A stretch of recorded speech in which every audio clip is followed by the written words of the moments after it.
चंपारण की धरती है, चंपारण की धरती से बनते भूषण चैलेंज देता है मनीष कश्यप का।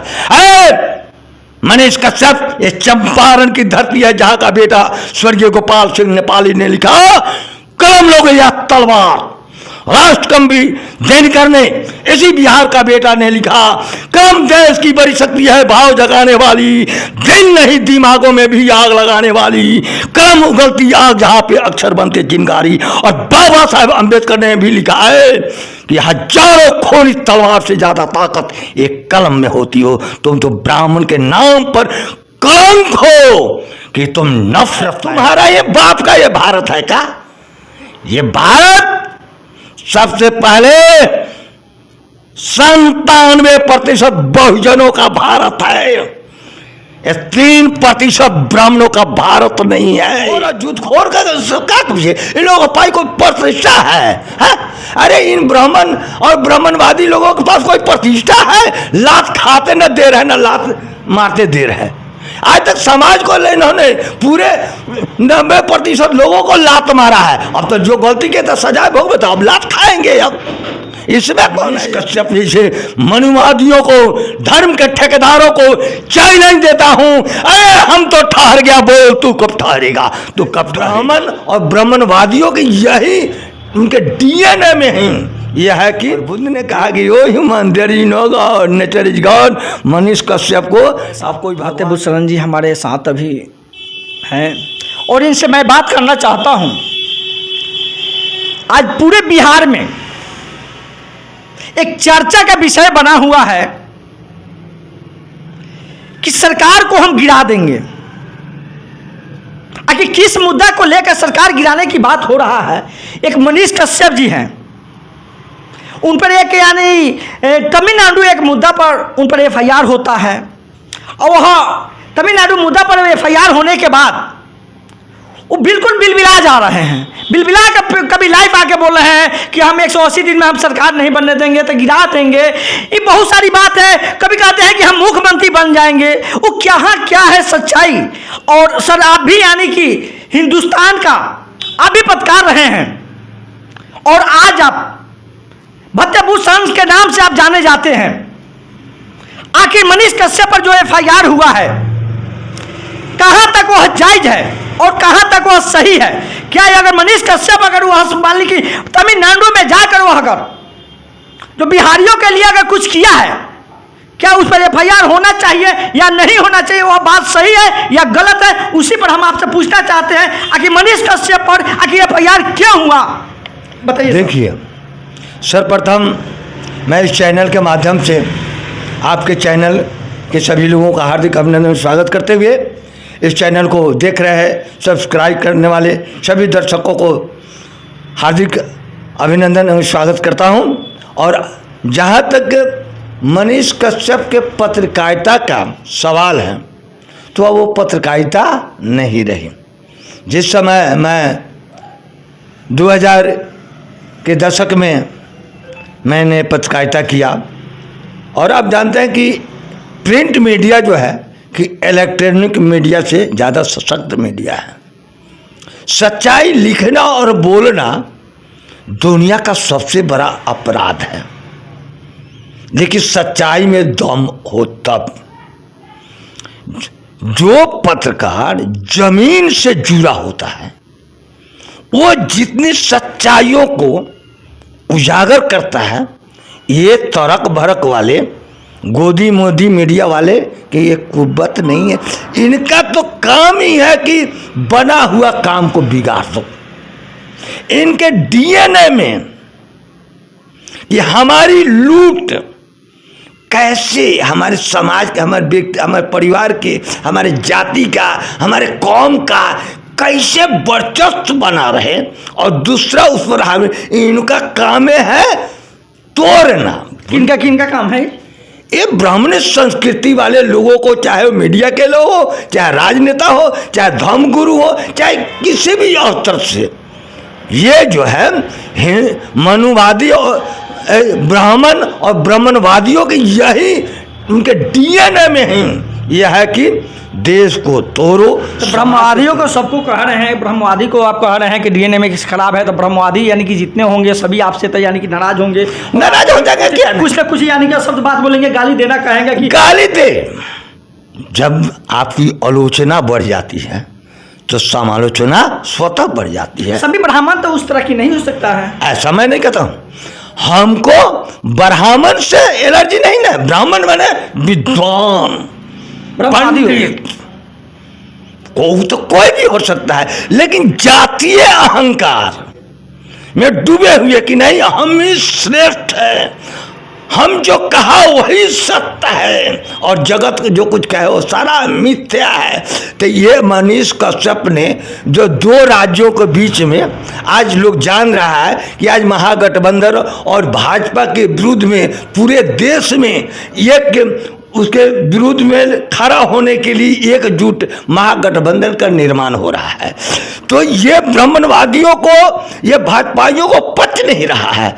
तो इसको जो प्रोटेक्ट करके मनीष कश्यप को बलिका का बकरा बनाया गया, और चाहे वो पैसा देकर चाहे जैसे हो। कौन बना रहा है बकरी का बाला? ये भाजपा आरएसएस के लोग, हिंदू बजरंग दल के आरएस का लोग है और बीजेपी क्या उसी के इशारे पर ही क्या है? अरे ये आरएसएस बीजेपी दोनों एक के ना तो है। उसी के इशारे पर क्या? हाँ, यही खेल हो रहा है, यही सारा काम हुआ है कि इन लोगों का काम ही है तोड़ना जोड़ने का।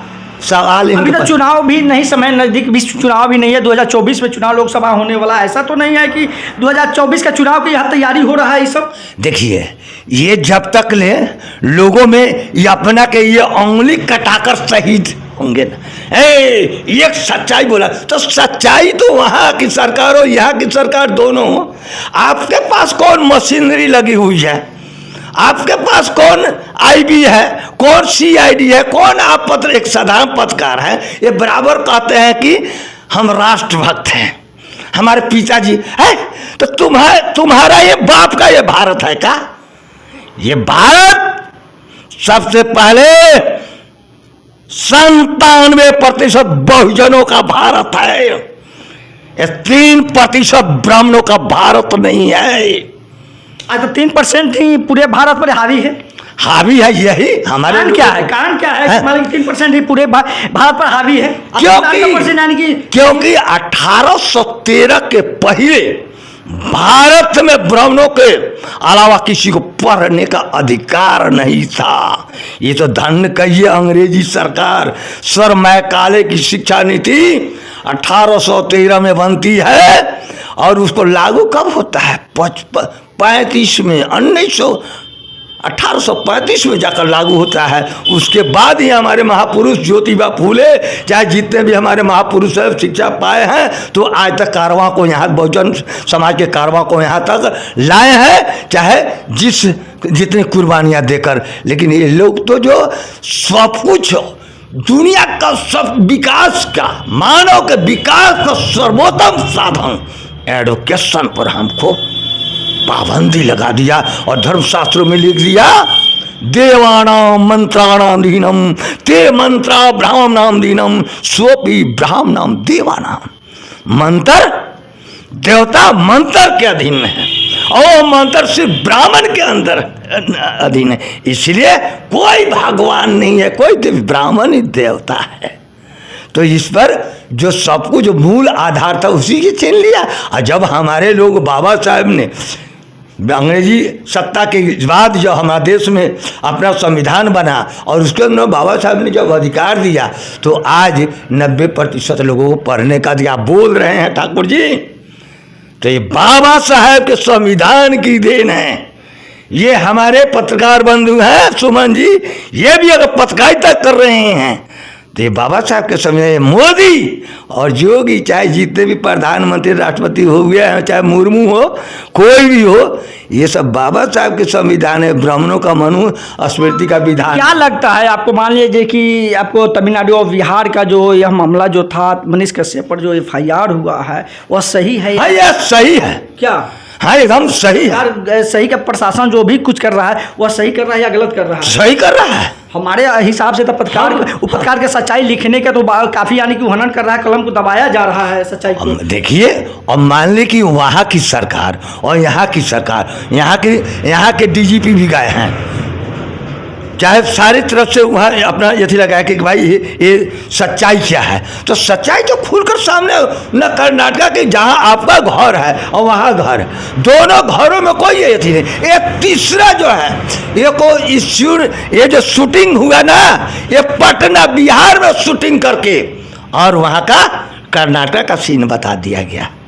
अच्छा, इस तरह के जो बिहार और तमिलनाडु में यानी कि जो लड़ाई का या जैसे कि आप बता रहे हैं या जो बिहारियों को भड़काने का काम किया है, वह जो मनीष कश्यप पर FIR हुआ है उससे भी कोई यानी कि देखिए, आप जानते हैं कर्नाटक रामास्वामी पेरियार नायकर की धरती है, तो उधर के पेरियार और इधर बाबा साहेब जगदेव बाबू रामस्वरूप वर्मा के फिलॉसफी को लोगों ने समझा है।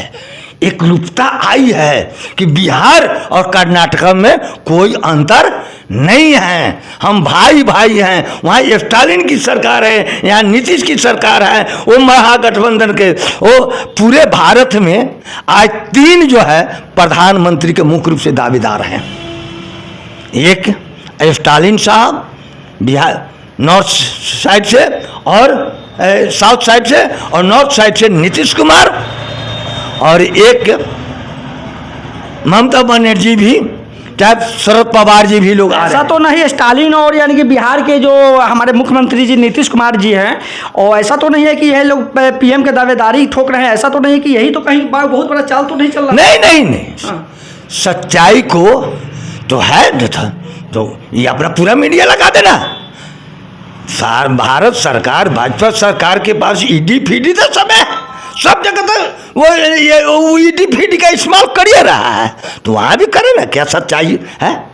तो इतना बड़ा जो पूरे बिहार में इतना बड़ा बॉन्डल जो फैलाया गया है तमिलनाडु और बिहार में, इतना बड़ा जो नृत्य आपको मनीष कश्यप बताइए कि आप बिहारियों की इतने बड़ी क्षति हुई, पहले ही FIR होकर नहीं, उस पर कानूनी कार्रवाई होना चाहिए, उनको जेल भेजाना चाहिए।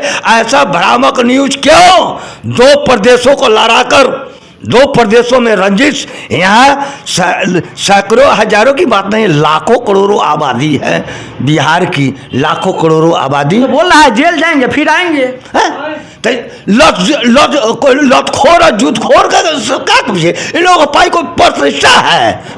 अरे इन ब्राह्मण और ब्राह्मणवादी लोगों के पास कोई प्रतिष्ठा है? लात खाते न दे रहे, न लात मारते दे रहे। आज तक समाज को इन्होंने पूरे 90% लोगों को लात मारा है। अब तो जो गलती के तो सजा भोगे, तो अब लात खाएंगे। अब इसमें कौन है यथी है? गलती हम करेंगे। बुद्ध ने कहा जो बोगे वो काटोगे, पूजा कर लो, पाठ कर लो, तीर्थ कर लो, दान कर लो, उसकी सजा तुझे भुगतनी होगी, चाहे प्रधानमंत्री हो या राष्ट्रपति हो। नेचर किसी को बकस्ती नहीं है, कुदरत का कानून सर्वोपरि होता है। और बुद्ध ने कहा कि यो human there is no god, nature is god. Manish Kashyap को अब कोई भगवान भी नहीं बचा। मुख्यमंत्री कहता है कि मुख्यमंत्री हम बनेंगे, दावेदार। हाँ, कहने के लिए तो सब कुछ है। किस आधार पर मुख्यमंत्री बनोगे? क्या इमेज है तेरा? क्या किया है समाज के लिए? ये नफरत फैला कर मैंने भी कहा है कि हाँ मुख्यमंत्री बनूंगा, अगर हमारा बहुजन समाज सपोर्ट करे, हमको प्रोजेक्ट करे मुख्यमंत्री के। मैं किसी भी मुख्यमंत्री से कम नहीं हूँ। वो डिबेट कर ले, कोई भी मुख्यमंत्री का उम्मीदवार है, हमसे डिबेट करें कि किस क्षेत्र में तुमसे हम कम हैं, एडुकेशन में, धन में, कि बल में, कि विवेक में। हमारे पास न धन की कमी है, न बल की कमी है, न बुद्धि की कमी है। बुद्ध माने विद्वान। अच्छा, मैं बिहार के जनता से आप क्या अपील करना चाहते हैं मनीष कश्यप के ऊपर और अपने ऊपर क्या कहना चाह रहे हैं? देखिए, सर्वप्रथम मैं पत्रकारिता जगत के लोगों से, मनीष कश्यप ही नहीं, कि भाई पत्रकारिता प्रजातंत्र का चौथा स्तंभ है। आप सच्ची और ईमानदार पत्रकारिता करें। कलम के सिपाही न डरते हैं बम बारूद से, सदा वो खेलते हैं खतरों के सैयादे। ये चंपारण की धरती है, चंपारण की धरती से बनते भूषण चैलेंज देता है मनीष कश्यप का।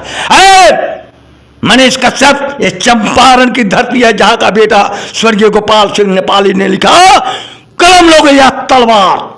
राष्ट्रकवि दिनकर ने, इसी बिहार का बेटा ने लिखा, कलम देश की बड़ी शक्ति है, भाव जगाने वाली, दिन नहीं दिमागों में भी आग लगाने वाली, कलम उगलती आग जहां पे अक्षर बनते चिंगारी। और बाबा साहेब अम्बेडकर ने भी लिखा है कि हजारों खूनी तलवार से ज्यादा ताकत एक कलम में होती हो। तुम तो ब्राह्मण के नाम पर कलंक हो कि तुम नफरत पैदा करते हो। दो जिलों में, दो राज्यों में, दो देशों में, हिंदू मुस्लिम सिख, ये हिंदुस्तान पाकिस्तान करके लोगों को लड़ाने का काम बुद्ध का संस्कृति है, जोड़ना। हम तोड़ने वाले नहीं हैं। और मनीष कश्यप जैसे मनुवादियों को, धर्म के ठेकेदारों को चैलेंज देता हूं, अरे हम तो ठहर गया, बोल तू कब ठहरेगा, तू कब ठहरेगा। चलिए बहुत बहुत धन्यवाद समय लिए।